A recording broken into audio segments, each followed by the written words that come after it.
Doctor. അതായത് 27-ാം തീയതി Facebook post ഉണ്ടോ, 28-ാം തീയതി അതേ പ്രോബ് ഉപയോഗിച്ച് ശസ്ത്രക്രിയ നടത്തിയെന്ന് റിപ്പോർട്ടുണ്ട്. അതെന്താ അതിന്റെ വാസ്തവ? കാരണം കാണിക്കൽ നോട്ടീസിലും ആ കാര്യം പറയുന്നുണ്ടല്ലോ. 27-ാം തീയതി 28-ന് അതേ പ്രോബ് ഉപയോഗിച്ച് ശസ്ത്രക്രിയ നടത്തി. അപ്പോൾ അവിടെ ഉപകരണം ഉണ്ടായിരുന്നു എന്നുള്ളതിന് തെളിവായിട്ട് പറയുന്നത് അത് അതിന്റെ ആ പ്രോബ് ഉപയോഗിച്ചിട്ടല്ല ആ പ്രോബ് ഉപയോഗിച്ചിട്ടല്ല ചെയ്തിരിക്കുന്നത്. അതിപ്പോ ഞാൻ വേണമെങ്കിൽ തുറന്ന് പറയാം. അതിനകത്ത് വേറെ ഒരു ഡോക്ടറുണ്ട്, അടുത്ത് ഷാജു എന്ന് പറഞ്ഞിട്ട് ഞങ്ങളുടെ അടുത്ത് വേറൊരു ഡോക്ടറുണ്ട്. അദ്ദേഹത്തിന്റെ കൈവശം ഉണ്ടായിരുന്ന ഒരു ഉപകരണമാണ് അദ്ദേഹം ഉപയോഗിച്ചത്. നമ്മുടെ അവിടെ പല ഡോക്ടർമാരുടെയും കൈവശം സ്വന്തമായിട്ട് ഉപകരണങ്ങളുണ്ട്. അതിപ്പോൾ നമ്മൾ ഡിപ്പാർട്ട്മെന്റ് ഉപകരണങ്ങളല്ല, അത് ഡിപ്പാർട്ട്മെന്റിന്റെ അറിവിലുള്ളതല്ല, ഡിപ്പാർട്ട്മെന്റ് സ്റ്റോക്കിലുള്ളതല്ല, ബയോമെഡിക്കലിന്റെ സ്റ്റോക്കിലുള്ളതല്ല. അതിനകത്ത് നമ്മൾ എഴുതി കൊടുക്കുന്ന സ്പെസിഫിക്കേഷൻ ഒന്നും ഉള്ളതല്ല. ISOയുടെ നമ്മൾ എഴുതി കൊടുക്കുന്ന എല്ലാ ഉപകരണങ്ങൾക്കും FDA, CE, പിന്നെ ISO ഈ സ്പെസിഫിക്കേഷൻ സ്റ്റാൻഡർഡൈസേഷനുള്ള ഉപകരണങ്ങളാണ് നമ്മൾ എഴുതി കൊടുക്കുന്നത്. അതിന്റെ മാത്രം ആക്സസറീസ് മാത്രമാണ് നമ്മൾ ഉപയോഗിക്കുന്നത്. അതിന്റെ മാത്രം ആക്സസറീസ് ഉപയോഗിക്കാവൂ എന്ന് കമ്പനി പല പ്രാവശ്യം വാണിംഗ് തന്നിട്ടുണ്ട്. അതല്ലാത്ത എന്ത് ആക്സസറി ഉപയോഗിച്ചാലും നമുക്ക് ആ ഉപകരണത്തിന്റെ മേളിൽ യാതൊരു കേടാകുന്നതിന്റെ ഉത്തരവാദിത്വം അതിന്റെ കമ്പനിക്കില്ല എന്ന് പറഞ്ഞിട്ടുണ്ട്. ഈ ഉപകരണം എന്ന് പറയുന്നത് 27 ലക്ഷം രൂപയുടെ ഉപകരണങ്ങൾ ഇമ്പോർട്ടഡ് സാധനമാണ്.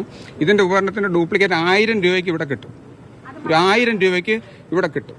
ഇതിന്റെ ഡ്യൂപ്ലിക്കേറ്റ് 1000 രൂപയ്ക്ക് ഇവിടെ കിട്ടും. ഈ 1000 രൂപയ്ക്ക് നമുക്ക് വേണമെങ്കിൽ ആ ഉപകരണം വാങ്ങിച്ചിട്ട് ചെയ്യാം.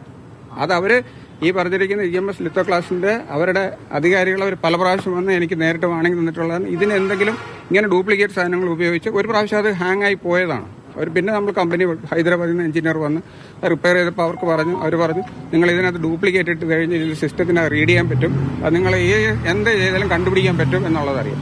ഇപ്പൊ ഇവിടെ പല കമ്പനിക്കാരും അതിനകത്ത് 1000 രൂപ ഡ്യൂപ്ലിക്കേറ്റ് ഇറക്കുന്നുണ്ട്.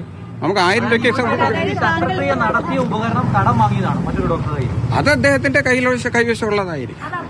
പുള്ളിയുടെ സ്വന്തം ഉപകരണം. അത് പുള്ളിയുടെ സ്വന്തം. ഡിപ്പാർട്ട്മെന്റിൽ ഇപ്പോഴും മാറ്റമൊന്നും വന്നിട്ടില്ല. ഏതിന്റെ ആവശ്യക്കാരൻ? പ്രോബ് ഇപ്പൊ കിട്ടുന്നുണ്ട്. പ്രോബ് അതിനുശേഷം പ്രോബ് നമ്മൾ 3 മാസം വെയിറ്റ് ചെയ്തിരുന്ന പ്രോബ് വിതിൻ 24 hours എത്തി. ബാക്കി എന്തെങ്കിലും ഉപകരണങ്ങളുടെ ക്ഷാമം ഇപ്പോഴും ഉണ്ടോ? ഉണ്ടല്ലോ.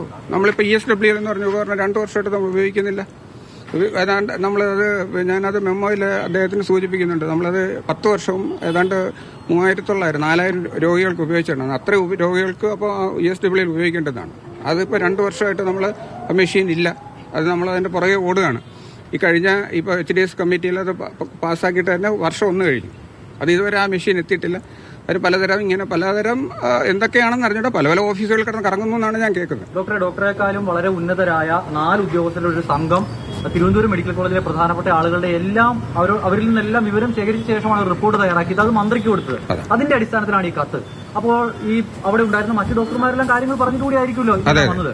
അപ്പൊ ഡോക്ടർ പറയുന്നത് ശരിയല്ല എന്ന് ഈ 4 അംഗ സമിതി കണ്ടെത്തിയാണ്. അവർക്ക് ഇതിനകത്ത് താല്പര്യത്തിന്റെ കാര്യമൊന്നുമില്ലല്ലോ. അതെനിക്കറിയില്ല, അതിനെപ്പറ്റി എനിക്കറിയില്ല. അതിന് ബാക്കി ഡോക്ടർമാരെന്താണ് അറിയിപ്പ് കൊടുത്തതെന്നൊന്നും എനിക്കറിയത്തില്ല. ഒരു വകുപ്പ് മേധാവി എന്നുള്ള നിലയ്ക്ക് എന്റെ നേരെ നേരുന്ന പ്രശ്നങ്ങൾക്ക് ഞാനാണ് ഉത്തരം കാണേണ്ടത്. അത് ബാക്കിയുള്ളവർ ഉൾപ്പെടെ നമുക്ക് ഉപകരണം ഇല്ലെന്നുണ്ടെങ്കിൽ എന്നെ കുറ്റം പറയുന്നതിനകത്ത് നമ്മുടെ സഹപ്രവർത്തകരുണ്ട്. അവരും എന്നോടാണ് ഉപകരണം ചോദിക്കുന്നത്. അപ്പോൾ ഉപകരണം നടപ്പിൽ വയ്ക്കേണ്ടതും ആ ഉപകരണം സൂക്ഷിക്കേണ്ടുന്നതും അതിന് എഴുതി കൊടുക്കേണ്ടുന്നതും അത് സമയത്തിന് കിട്ടേണ്ടതും എന്റെ ഉത്തരവാദിത്തമാണ്. അത് വകുപ്പ് മേധാവിയുടെ ഉത്തരവാദിത്തമാണ്. അത് കിട്ടിയില്ലെന്നുണ്ടെങ്കിൽ അതിനകത്ത് വേണ്ടുന്ന പ്രതിഷേധം രേഖപ്പെടുത്താനുള്ള അവകാശം എനിക്കുണ്ട്.